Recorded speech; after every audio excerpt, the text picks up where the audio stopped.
and welcome back to another video. Today we're going to be talking about Sims characters I just simply cannot trust, do not trust, will never trust. Now I always do a little bit of a disclaimer about the things that I'm going to talk about. I have been a Sims fan since The Sims 1. I've been playing The Sims for like 20 something years at this point, and while I love this game, I equally hate this game. I feel like most Simmers will understand me when I say that. It's a bit of a toxic relationship. I've been playing The Sims since Sims 1, back when burglars happened nearly every other day, babies were just objects, and fires were a common occurrence every time you cook.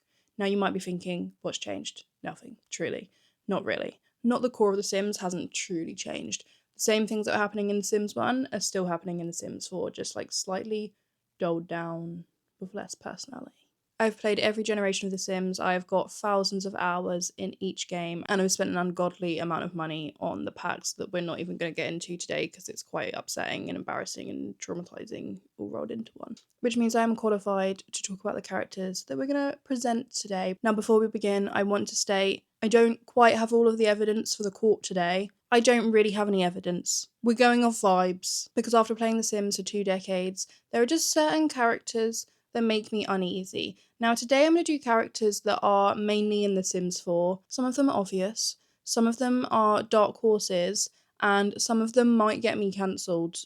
But these are simply characters that every time I see them on a lot, whether that be a public lot, a community lot, or a residential, they're just walking past my house, I just like my eyes twitching, you know? So today we're discussing Sims characters I just simply do not trust. Now we're starting off strong and possibly wrong. This is Judith Ward. Now,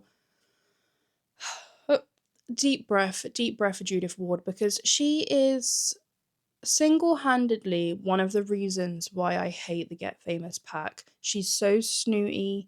She makes me want to not be a celebrity because I never want to become that. That is what Judith Ward is to me. She is the epitome of everything wrong with celebrity and stardom. And she walks past my lot, everyone faints, and my eyes are rolling in the back of my head already. Now, objectively, she's done nothing to me personally. I've actually never really had a bad run-in with Judith Ward in my Sims, probably because I avoid her, quite frankly. But every time I do see her and she isn't littered with fans on the pavement, collapsed, fainting, she's just looking at everything and everyone with such disappointment in her eyes. I'll be honest, I don't think I've ever seen her crack a smile. And I might be reaching here, but I don't think she's ever at peace. I don't think a woman that can be so disgusted by everything around her is ever at peace. She truly has the energy of someone that's like silently taking notes about everything around her, everyone's little dirty dark secrets. She's filing them away. She might even have them on a spreadsheet. I feel like Judith Ward has a spreadsheet. Just a general list of those that she considers her enemies. And I know one day she's going to act on it. I can see it now. She's going to become vindictive. Callous, chaotic, evil, heinous crimes are coming out from Judith Ward. She does really feel like organised evil. I bet the spreadsheets are colour-coded as well. If I was the Landgraabs, if I was the Goths, God forbid, I'd be scared. I'd be on my knees begging right now, because I know she's got their secrets. But moving away from her like evil spreadsheet genius, she kind of gives me that like popular girl at school that's too cool to kind of get involved and participate in anything. We all know the one that doesn't try because she's too cool to try, and everyone like fans around her and wants her approval. She doesn't really say too much, but her eyes, when she's judging everyone around her eyes say it all. She can be at a party, at a lounge, everyone else is dancing, singing, joking, laughing, everyone's having a great time, and she's just in the corner like, it's terrifying, because she's above it. She believes she's above everything. And I guess in some ways she kind of is. I feel like because we can't read Judith Ward, because she could be either of these things, she could be both of these things, she could be none of these things, the fact that we can't read her, that's what worries me. That's why I do not trust this woman as far as I could throw her. Next we have our beloved character, and that is Bella Goth. Now wait, before anyone attacks me, this isn't a Bella Goth criticism. It's just the fact that I couldn't trust the girl. I really don't. The Sims community have been asking for years what happened to Bella Goth. What about her disappearance? Did she get abducted by aliens? Did Don Lothario do it? Did the Caliente sisters do it? There are so many mysteries surrounding Bella Goth. But what if her disappearance isn't the mystery? What if Bella Goth is? There are so many questions surrounding Bella Goth, but I don't think we're asking the real questions. What if she was never missing at all? Because there's something about Bella Goth, you know? The red dress, the dark hair, the makeup. She's a baddie. She's an absolute baddie. She is the main character. When you think of The Sims, you think of Bella Goth.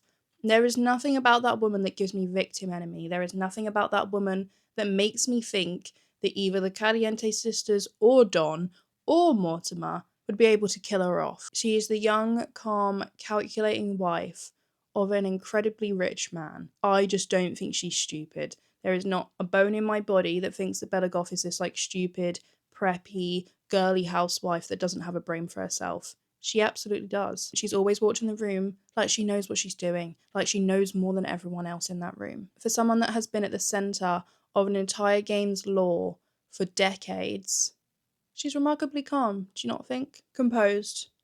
Perhaps too composed. If EA released some random lore tomorrow that said that Bella Goth had orchestrated her entire disappearance as some kind of long-term master plan, I'd believe it. I'd simply nod and I'd say, yep, because Bella Goth doesn't seem like a woman that would be caught up in mystery. She feels like the woman that created it. She is single-handedly one of the most fascinating characters in the Sims franchise, which is why people, to this day, still talk about her, still talk about her lore, still talk about her disappearance. The girl was just down the road in another world, drinking cocktails and laughing about the fact that we're all really confused, along with her children and her husband and Don Lothario. She's laughing. She's laughing at all of us. She's laughing at me. She's laughing at you. Crazy. Wouldn't trust her. Lovely woman, would like to have dinner with her, but wouldn't trust her. Not one bit. If you watch The Vampire Diaries, she kind of gives me Catherine Pierce vibes. You know when Catherine was supposed to have died in the tomb, but actually she like sold out all of her friends and like pretended she was dead? That's Bella Goth. Bella Goth and Catherine Pierce. That's not a parallel I thought would ever make sense, but something has never made sense more. Now we move on to Malcolm Landgraab, who kind of gives the energy of the kid at school that reminds the teacher that, you know, they haven't collected the homework in yet, that we're meant to be doing presentations today. He's like the smarmy teacher's pet. I think at his core, he's a snitch. At his core, he's a goody two-shoes. But the fact that he now has money means that his goody two-shoesness has been like corrupted for his own means. Now he gets a lot of hate, and I completely understand why. He's insufferable. When the man comes on my screen, I just want to quit the entire game. I do not like his face. His face gives me bad vibes. He gives me bad vibes. But to be completely honest, actually isn't the one I'm worried about. Nancy, however. Nancy is the type of woman that would look at your life, make one little call to someone, you'll never get a job again. Your house gone, kids gone, job gone. She is the ultimate Karens of all Karens, but she's rich and she's got money and connections, and that's just not a Karen that I want to be around. I mean, I don't want to be around any Karens, really, other than my mum. Every time I see the Landgraab family, Malcolm just feels like the distraction. He's the loud one, he's the visible one, he's the puppet. Meanwhile, Nancy sits in the background, quietly running the entire operation. She is the Landgraab's brand manager. If the Landgraabs were a company, it would be the logo, the figurehead. Nancy's the board of directors. She knows exactly what's happening. She knows who's useful. She has backup plans for her backup plans for her backup plans. It's not that I don't distrust Malcolm. I absolutely do. I just don't think there's a thought behind those eyes. And anything even slightly evil might do, I think it's purely either Nancy's design or to impress her. I truly believe that woman could orchestrate an entire town scandal and no one would ever trace it back to her. And while I can give props to her for that, I can give her credit where it's due. I'll give her flowers. I don't want to be around it. I couldn't trust her with my life. I couldn't trust her with my secrets. God, I wouldn't even want to be in the same establishment as her. Nancy Landgraab, not for me. Now the next one is really based on vibes. I can't even deny it. And that is Summer Holiday. She is entirely too cheerful and too nice. There, I've said it. I'll be the bitch. Every time I see her, she's smiling, she's happy. I don't think I've ever seen her sad. I think she could get struck by lightning, drown, watch her friend die, and she'd still be bloody smiling. And after 20-something years on this earth, I have learned that when someone is too happy, too positive, too nice, there's something wrong. There's something deeply wrong behind the scenes. Nobody has that much of a nice life that we are always optimistic, always positive, and we never have a bad day. At first it seems sweet, but then it becomes a bit suspicious. It becomes sickly sweet, and that sweet starts to turn into dust in your mouth. Quite frankly, it's deeply concerning. I feel like I've come across people like this, and they're always deeply unsettling behind the scenes. There's something that happens and the mask slips, and you're like, oh, knew it. She gives me the energy of someone that has perfected being liked, and she can't quite handle not being liked. The kind of person that remembers everyone's birthday. She always says the right thing. She never loses her temper, and she never gets involved in drama.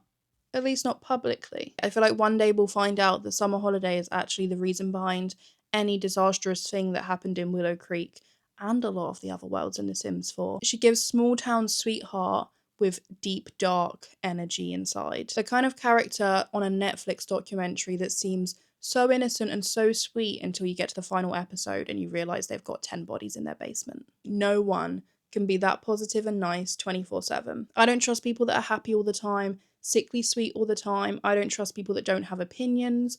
I don't trust people that just like go through life smiling on the same monotonous sweet energy. There's something deeply wrong. Lastly, we have Caleb Couture, everyone's favourite Sims 4 community vampire bike husband. And I understand he's polite, he's charming, he's attractive for a Sims 4 base game character. God, he needs some CC. Oh my god, maybe I'm going to remake Caleb Couture with CC. I feel like he deserves that. Anyway, he's vegetarian, so he doesn't even eat people, you know, bonus points. He's basically been marketed as the safe vampire, the vegetarian vampire, the one you can trust. No. That's where you're going wrong. As a girl that works in marketing, never believe it. Never believe the propaganda. He's the good vampire, he's the one you can take home to meet your parents. It's lies. He will eat you. I'm going to relate this back to Vampire Diaries again. Caleb gives the biggest Stefan Salvatore energy. And if you've watched Vampire Diaries, you'll know exactly what I mean.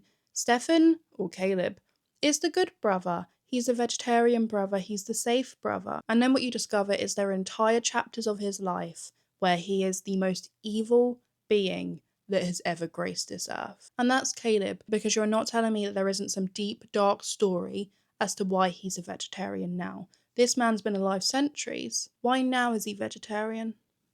Why is no one asking that? Nobody is immortal and stays emotionally stable to the point where they don't rip someone's throat out as a vampire their entire life. I'm sorry, I just don't buy it. I think what makes me suspicious of Caleb is not that he's dangerous, it's that he's spent entirely too long convincing us all that he's not. Every vampire story in the history of vampire stories has a character that is trying to really deeply leave their past behind them. And usually that's because that past is horrific. Because on the surface, he's perfect, soft-spoken, polite, charming. He's basically Edward Cullen if he actually had a personality. Eventually you discover they've got a body count, not romantically. The death kind, the murder kind. The whole I'm trying to be good thing, but that only works when you've had a period in your life where you haven't been good at all. I just feel like we're not asking the right questions about Caleb. Check the basement, that's all I'm saying. If we find a little closet with all the names of his victims on it, I wouldn't be surprised. And there we have it. A very reasonable, well-researched and totally factual list of Sims I do not trust. By which I mean I have absolutely no evidence for any of this. Just 20 plus years of Sims and a deeply concerning amount of confidence in my opinions. But the good news is this list is not at all finished. We haven't even gotten to Don Lothario. God, we haven't even gotten to Bob Pancakes, Eliza, Vlad. There are so many people I do not trust in this game. I want to know the Sims characters you don't trust, not because they've done anything wrong. Just their vibes. Because if there's one thing I've learned from playing Sims as long as I have, sometimes vibes is all we've got. But if you enjoyed this video, please don't forget to like and subscribe, and I will see you on the next one. Goodbye.